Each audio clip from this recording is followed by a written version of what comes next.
حديث نمبر درس الوقت. وعن المغيرة بن شعبة رضي الله عنه أن النبي صلى الله عليه وسلم توضأ فمسح بناصيته وعلى العمامة والخفين. أخرجه مسلم. فدي حديث کی د سر په مخکنی برخه او پګړی باندې د مسح کولو ذکر دی. مغیره بن شعبه رضی الله عنه نے روایت دی چې نبی کریم صلی الله علیه وسلم او دسو کو په اوداسه کې د خپل تندي په وختانو باندې پټکی او موضوع باندې مسح وکړه. بناصیته د تندي طرف نه د سر ابتدائي حصہ جمع نواسی او ناسیت رضی. امام جمع عمائم ده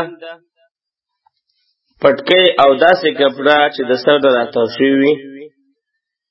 د حدیث کې یو څو مسائل معلومیږي. اول حدیث نه معلومه شوه چې یوازې په ناسیه باندې مسح کول کافی نه دي، بلکې که پټکی په سر کړی وي نو په پټکی باندې به ورسره مسح کوي. دویم د نبی کریم صلی الله علیه وسلم نه په مسح د سر کې درې طریقې نقل دي. اول ټول سر مسح کول هر کله چې لوس وي. دویم صرف په پټکی باندې مسح کول او د دې سره خا او شا ویخته هم مسح کول. څلورم دریم طریقه د سر په ابتدایي حصہ او پټکی دواړو باندې مسح کول. په دې حدیث کې دا دریمه طریقه ذکر شوې ده. دریمه مسئله په دې حدیث کې په سر باندې چې پټکی نه وي نو ټول سر به مسح کوي. همدا د نبی کریم صلی الله علیه وسلم طریقه وه.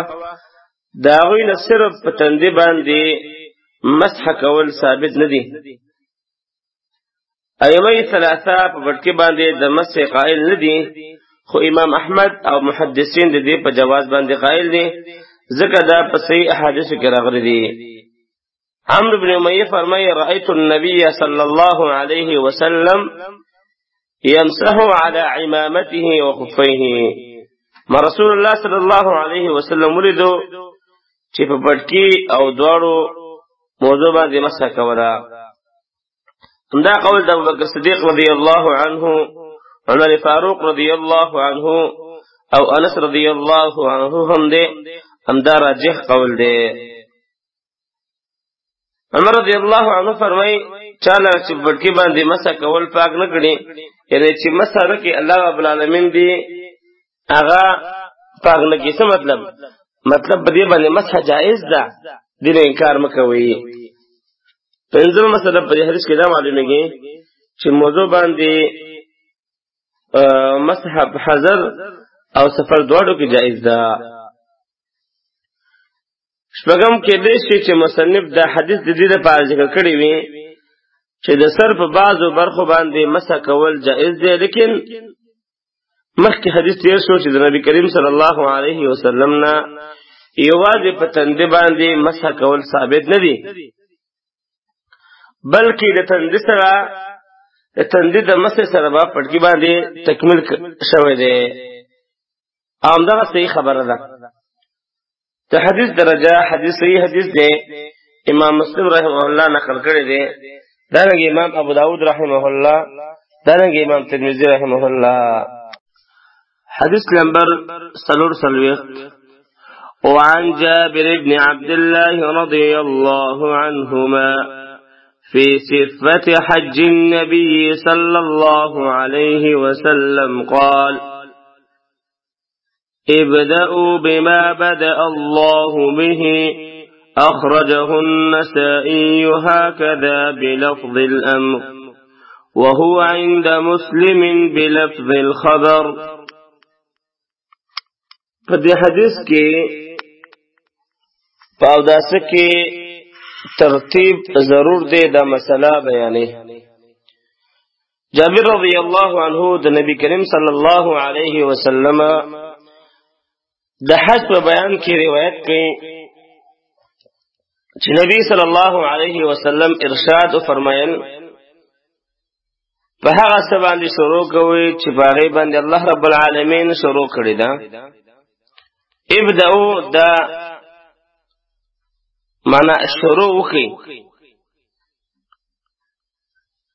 اصل کې دا جابر رضی الله عنه روایت دا یو حدیث دی هغه دا چې رسول الله صلی الله علیه وسلم کله چې صفات نږدې راغی نو د آیات تلاوت کو چې ان الصفا والمروه من شعائر الله بیا فرمایل موږ شروع کو د نسائی پر روایت کې تاسو شروع کړئ فاغذی باندې چې الله رب العالمین پاغه باندې شروع کړی دا یعنی پایات کې الله رب العالمین اول صفا ذکر کړی به مروه نو تاسو هم د صفانه سای شروع کړئ دا حدیث ته مصنف ذکر کړی دی د دې مقصد د پاره چې بما کې د ما لفظ عام دی صفات هم شامل دی او پایات کې داوداس او دغه داوداس اندامونه هغه هم شامل دي مطلب دا دی لکه څنګه چې پایات کې د سعی چې دا الله رب العالمین د صفانه شروع کړی دا او د صفانه سعی شروع کول واجب دي نو دغه شان داوداس په کوم آیات چې الله فرمایي فغسلوا وجوهکم نو اول د مخ نه شروع کوي بیا لاسونه بیا مسح بیا خبي نو کوم څه چې الله رب العالمین په ذکر کې مخکې کړی دی هغه په عمل کې هم مخکې کول پکار دی معنا دا چې او داس اندامونه دا په ترتیب سره منځي او داس اندامونو کې د ترتیب لحاظ ضرور دی د حدیث کې اوسو مسائل معلومیږي اول حدیث ته معلومه شوه چې او داس اندامونه دا په ترتیب سره منځل هغه لازم دی په دې شان چې مخ په دلاسونو مخ کې وینځي بیا براسونه بیا سر مسا او بیا وخت وینځي کچا به ترتیب او د سکو نو او د سن کېږي بلکې اعاده به ضرور وي ځکه آیات کې الله رب العالمین د اندامونو په دې ترتیب سره ذکر کړی چې فغسلوا وجوهکم وایدیکم او بل رسول الله صلی الله علیه وسلم په خپل ټول عمر کې په دې باندې عمل کړی دی هغه په دې ترتیب سره او دس کړی دی دیم حدیث کې لفظ دا ابدأوا امر دی او که په لفظ د خبر نبدأ سره شي په دواړو صورتونو کې دینه د تدبیر وجوب معلومیږي اول خو ځکه امر د وجوب او فرضیت د پاره دی دویم ځکه چې فعل د رسول الله صلی الله علیه وسلم بیان دی کنه چې هغه رسول الله صلی الله علیه وسلم مواظبت او همیشواله د رسول الله صلی الله علیه وسلم په دې باندې دی چې هغه چیرته خپل عمر کې ترتیب نه لري خې کچېته د ترتیب سنت وي د الله پیغمبر بچته بریخه وکنه اس یو صحیح حدیث کې دا نه ثابت چې نبی صلی الله علیه وسلم چېرته به ترتیب او داس کړی وي کچېته ترتیب واجب نه وي نو یو ځل خو به رسول الله صلی الله علیه وسلم ترتیب بریخه وکنه دا کوم صحابه کرامو چې رسول الله صلی الله علیه وسلم او داس نقل کړی دي دا ټول په ترتیب سره نقل کړی دي بل دا چې کمایا چې دا داسه بارک الله رب العالمین نازل کړی دی هغه څه فرمایي فغسلوا وجوهکم ترتیب ذکر دی نو لہذا ترتیب او دس کې دا فرض او لازم دی رسول اکرم صلی الله علیه وسلم چرته به ترتیب او دس نه کړی ترتیب سره او دس کول پکار دی کوم ترتیب چې رب العالمین ذکر کړي فغسلوا وجوهکم وایدیکم الى المرافق وامسحوا برؤوسکم دا ترتیب ضرور دی که انسان راوړي او به ترتیب او دس وکي دا او دس دا نه کیږي درجه د حدیث صحیح حدیث دی امام مسلم امام ابو داود امام ترمذی نقل کړی دی حدیث نمبر 15 وعنه رضي الله عنه قال كان النبي صلى الله عليه وسلم إذا توضأ أدار الماء على مرفقيه أخرجه الدارقطني بإسناد ضعيف فدي حدیث کې دا مسله بیانې چې پاوداسه کې سنگلې د لاسونو په وینځلو کې داخل دي. جابر رضی الله عنه روایت دی چې نبی کریم صلی الله علیه وسلم با چې کله اودس کو نو خپل دواړه سنگلې به هغه غبانې وب ګرځولې، یعنی وب باندې اچولې. اذا توضأ یعنی کله به چې اودس شروع کو او لاسونو به وینځلې نو وب غته رسول. ادار الماء على مرفقيه وب به پسنګلو راو ګرځولې، یعنی مطلب څنګه اوس رحم وینځلې. دې حدیث دا مسائل معلومیږي. اگر که دا حدیث ضعیف دی لیکن پدې کې چې کومه مسله ذکر ده پدې کې د ابو هريره رضی الله عنه صحیح حدیث موجود دی چې د دواړو لاسونو د مټ د سر برخې سره منزل پکار دي، یعنی دواړو لاسونه هغه سره د مټ څخه حصہ منزل پکار دي او د دواړو خپو سره د پنډۍ نه چې د سه برخه ایسا انزل پکار دی. بیا فرمایل ما رسول الله صلی الله علیه وسلم لیدلو چې څنګه او د سکو د مسلم روایت دی. دنه معلومه شو چې لاسونه د څنګهلو او خپې د پټګو سره انزل ضرور دی. د مسلم په پکارو چې د صحیح مسلم حدیث نقل کړی وي ځکه په دې صحیح حدیث سره د مذکوره ضعیف حدیث ته استقرار راځي. لکه دا خبره مصنف په فتح الباری کې کړی ده. دویمه مسئله د جمهور علماو مذهب دا ده چې لاسونه د څنګهلو او خپې د پړګو پورې وینځل واجب دي ځکه چې په آیات کې اله راغلی دی. اله په معنی د مع سره دی. دویم د صحیح مسلم چې کوم روایت دی د هغې د وجې نه همدا صحیح خبره ده چې لاسونه هغه باید تر څنګهلو پورې ومینځل شي، مټ چې ورته وایي، او دارنګې خپې د پټګو پورې ومینځل شي. دغه روایت صحیح دی لکه امام مسلم نقل کړی دی.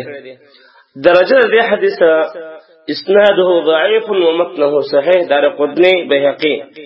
دې حدیث سند ضعیف دی ځکه په دې کې قاسم ابن محمد ابن عبد الله ابن عقیل راوی دی او دا متروک دی. امام احمد او امام ابن معین وغیره تضعیف کړی دی. دې حدیث ته امام الذری ابن صلاح امام نووي وغیره سندن ضعیف کړی دی. او دارنګه شیخ البانی رحمه الله دې حدیث ته صحیح ویلی دی په سلسله صحیحه کې، دارنګه صحیح جامع صغیر کې. دې حدیث دا سند چې کوم دی دا ضعیف دی او متن صحیح دی. شپږ څلوېښتم نمبر حدیث وعن أبي هريرة رضي الله عنه قال قال رسول الله صلى الله عليه وسلم لا وضوء لمن لم يذكر اسم الله عليه أخرجه أحمد وأبو داود وابن ماجه بإسناد ضعيف وللترمذي عن سعيد بن زيد وأبي سعيد نحوه قال أحمد لا يثبت فيه شيء. فدي حديث كي د اوداس په شروع کې د بسم الله ویلو حکم بیانې. ابو هريره رضی الله عنه روایت ده دا فرمایي چې رسول الله صلی الله علیه وسلم فرمایي دا چا اوداس نکېږي چې دا اوداس په شروع کې د الله نوم وانخلي بسم الله ونوي. پورا حدیث داس دی چې لا صلاة لمن لا وضوء له ولا وضوء لمن لم يذكر اسم الله عليه. دا غچا من نکیږي چې او دس نکی او دا غچا او دس نکیږي چې هغه او دس کې بسم الله د الله نوم یاد نکي. دا حدیث امام ابو داود امام احمد نقل کړ دی. په داس کې د بسم الله بارکه ګڼ روایتونه راغلي دي. دا مخکنی حدیث اگر کو ضعیف دی لیکن په دې مضمون کې یو څو حدیثونه راغلي دي چې دا غي ټول په وجه باندې دا حدیث حسن یا صحیح لغیره درجه ته رسیږي. بلکې د بسم الله بارکه د انس رضی الله عنه صحیح حدیث تا انس رضی الله عنه فرمای زمون بعضی ملګری د رسول الله صلی الله علیه وسلم نا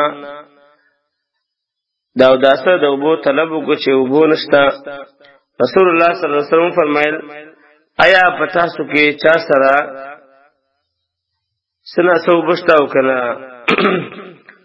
د صحابه کرامو چا ورته لګي وبراوړلې رسول الله صلی الله علیه وسلم په هغه کې خپل لاس کې خودلو او وی فرمایل توضؤ بسم الله د الله په نوم باندې او د شروع کې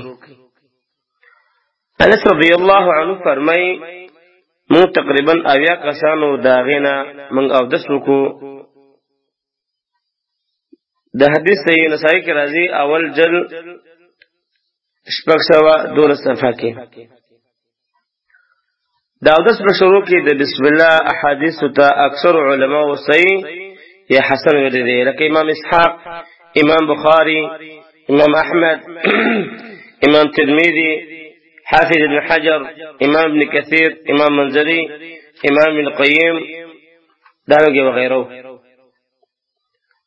حتى علامه سیوطی مذکوره احادیث ته متواتر ویل دي فقذف الازهار المتناصره في احاديث المتواتره معلومه چې دا حدیث ثابت دي او وجوب ورنه ثابتيږي د حدیث کې یو څو مسائل هغه معلومیږي اول حدیث له معلومه شو چې دا سب په شروع کې بسم الله ویل دا ضرور دي ځکه په انتفاع د بسم الله سره انتفاع او دا سره غلي ده دا په دې خبره باندې دلالت کوي چې بسم الله رکن یا شرط دی دا سره صحت د پاره دیم دا سره په شروع کې بسره بسم الله وای ځکه هم دا په صحیح حدیث کې ثابت دی بسم الله الرحمن الرحیم چې دا ثابت نه دی صرف بسم الله ویل ثابت دی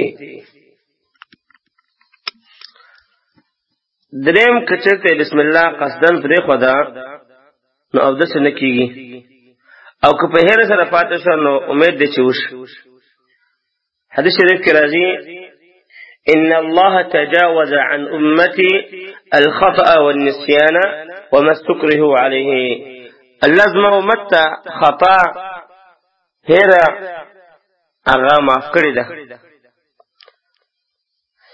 اختلاف دی په دې مسله کې امام احمد اهل الظواهر حسن بصری امام اسحاق او احناف کې د ابن الحمام مذهب دا دی چې د اودس په ابتدا کې بسم الله ویل واجب دی د مذکوره احادیثو د وجنه البته امام اسحاق فرمایي چې انسان یې رشي بسم الله ته پاتې شو نو اودس کیږي لیکن که قصدن پرې خدا نو اودس به دوباره کوي امدغه رای راجح ده امدغه قول راجح ده بل طرف ته د جمهور په نس بسم الله ویل سنت او مستحب دي واجب نه دي دی دلیل دا پیش کی چې لا وضوء کې لا د نفي د کمال د پاره یعنی سوچ په او داسته کې بسم الله ونوي نو کمال او فضیلت رفوت شو او د سکیږي وای او په دې تعویل باندې دی دا دلیل پیش کی چې چا چې په او داسته کې بسم الله ویلا نو په دې سره به ټول بدن پاک شي او که چا بسم الله ونوي نو صرف دا داسان دامنه به پاک شي وجدین معلومه کی چې بسم الله ویل واجب نه دی خو نه محترمو ته دې خبر نه جواب دادې چې دا مضمون په درې روایتونو کې راغلی دی لیکن دا حدیث سخت ضعیف دی د ابن عمر په روایت کې ابو بکر رضی الله عنه دې حدیث متروک ویری او دا متروک او ضعیف دی دا ابو هريره رضی الله عنه په روایت کې مرداس ابن محمد ابن عبد الله د خپل پلار روایت کوي او د پلار او زوی دا دواړه ضعیف دي چې پلار او زوی دا روایت کوي محمد ابن عبد الله دا دواړه ضعیف دي او دا کوم روایت چې د عبد الله ابن مسعود دی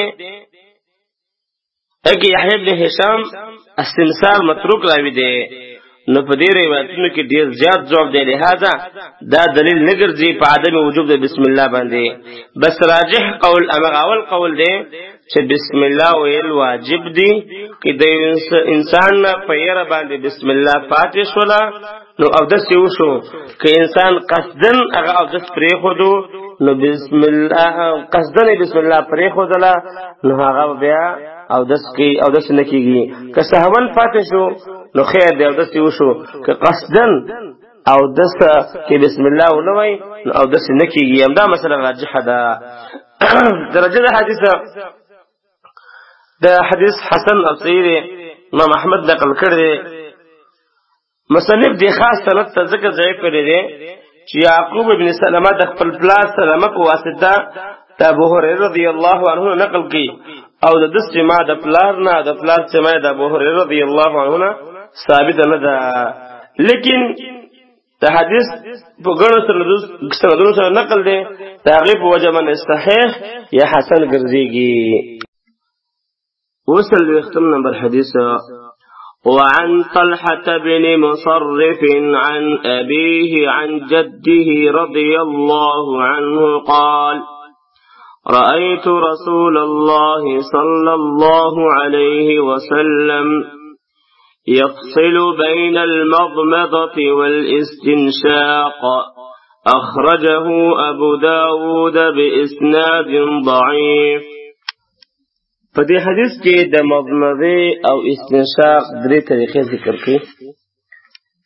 طلحه ابن مصرف د خپل پلار په واسطه سره د خپل نیکه روایت کې دا فرمایي ما رسول الله صلی الله علیه وسلم ولیدو چې د مضمضه او استنشاق ترمنځ جداوالی راوستو، یعنی خلی او پوزې دپاره جدا جدا اوبه راخیستلې. د حدیث امام ابو داود په ضعیف سند سره روایت کړی دی. په دې حدیث کې او راتلونکي دو حدیثونو کې د مضمضه او استنشاق درې طریقې ذکر شوي دي. اوله طریقه د فصل او جداوالی ده چې په دې حدیث کې ذکر ده، یعنی مطلب دا دی مضمضه او استنشاق د لپاره جدا جدا اوبه راخیستل. هغه دا چې په خلاص سره به یو چونګ اوبه راواخلي، اول به درې ځله خولې ته واچوي او بیا درې ځله پوزې ته واچي. دا طریقه بعضو خلکو غوره کړې ده، لیکن دا حدیث ضعیف دی. درجه د حدیث اسناده ضعیف حدیث دی. ولی دا حدیث د درې وجنه ضعیف دی. یو پدې کې لیث ابن ابي سلیم راوی ضعیف دی. دا عابد انسانو خو په آخر عمر کې د باندې اختلاط او ګډوډوالی راغلی، نو سندونه به الټه کول، مرسل روایتونه به مرفوع ګرځول او ثقات به هغه منسوبول، حالانکه ثقاتو به هغه روایت نه و کړی. ابو حاتم او ابو زرعه ورته مسترب الحدیث ویلی دی. دویم وجه د ضعف دا ده د طلحه پلار چې مصرف دی دا مجهول دی. دریم وجه د ضعف دا ده چې د طلحه نیکه عمرو بن کعب یا کعب بن عمر په صحابه کېدو کې چې آیا دا صحابي دی که صحابي نه دی په دې کې اختلاف دی. لهذا یوازې دا حدیث قابل د استدلال نه دی، ضعیف دی. امام ابو داود رحمه الله نقل کړی ضعیف حدیث دی. حدیث نمبر 48. وعن علي رضي الله عنه في صفة الوضوء ثم تمضمض صلى الله عليه وسلم واستنثر ثلاثا يمضمض ويستنثر من الكف الذي يأخذ منه الماء. أخرجه أبو داود والنسائي. دي حديث کې د مضمضه او استنشاق بل طریقه بیانی. حدیث علی رضی الله عنه د نبی کریم صلی الله علیه وسلم دا داسه بیان کې هغه فرمایي چې بیا به درې ځله خوله ته اوبه واچولې او درې ځلې پوزې ته هغه اوبه اچولې. هغه به دغه ورغوي نه اوبه اچولې او پوزې ته چې یو ځای راخیستې وي. په کوم کې چې وبراکسوی مطلب داره چې یمزمز ويستنصر من الكف الذي يأخذ منه الماء، یعنی کم اوبه چې راواخیستلې په دواړو ځلو باندې به هم پوزې له اچولې هم خولې له اچولې. تمزمزه پوره مزمزه دا ده چې خولې ته اوبه واچولی شي او بیا تاو راتاو کړی شي او بیا واچولی شي، او کمه مرتبه دا ده چې صرف خولې ته اوبه واچولی شي. استنصار د پوزې نه اوبه را ایستل او استنشاق پوزې ته اوبه اچول او په سا سره پورته راښکل. لکه امام نووي رحم الله دا خبره کړې ده، خولې او پوزې دواړو ته به رسول الله صلی الله علیه وسلم په خلاص سره اوبه اچولې، د بخاري او مسلم روایت دی. لیکن په د پوزې نه به چې واپس اوبه را ایستلې په ګس لاس باندې پوزه سوړ کول هغه په ګس لاس باندې ثابت دي. دلته مطلب دا دی چې د یو لپې نه به دا کار کولو. دلته د استنصار نه مراد استنشاق دی، ځکه چې د استنصار سره استنشاق لازم دی، یعنی په خلاص سره به خوله او پوزې ته اوبه واچولې او په ګس لاس سره به هغه وباسلې. په دې حدیث کې یو څو مسائل معلومیږي. اول، په دې حدیث کې د مزمزې او استنشاق دویمه طریقه ذکر ده چې هغې ته وصل او جمع وایي. هغه په داسې طریقه باندې چې یوه لپه اوبه راواخلي، نیمه خولې ته واچي او نیمه پوزې ته، او دا کار 3 ځله وکړي. دویمه مسله، په دې حدیث کې دا احتمال شته چې دا کار رسول الله صلی الله علیه وسلم د یو لپې نه کړی وي، مگر په یو لپې سره 3 ځله مزمزه او استنشاق کول دا بعید دی. د دې وجه نه اولا دا ده چې دا وویل چې دا کاري د 3 لپو نه کړی دی، لکه څنګه چې د راتلونکي حدیث نه په ډاګه معلومیږي. نو بیا د دې حدیث او د راتلونکي حدیث مضمون یو دی. درجه د حدیث د حدیث صحیح دی. امام ابو داود، امام ترمذی، ابن ماجه، دارنګ امام احمد او ذکر کړی دی، صحیح حدیث دی. حدیث نمبر 9. وعن عبد الله بن زيد رضي الله عنه في صفة الوضوء ثم أدخل صلى الله عليه وسلم يده فمضمض واستنشق من كف واحد يفعل ذلك 3 متفق عليه. دی حدیث کې هم دا مسله بیانې د مزمزه او استنشاق طریقه. عبد الله بن زید رضی الله عنه د رسول الله صلی الله علیه وسلم د اوداسه د طریقې بیان کې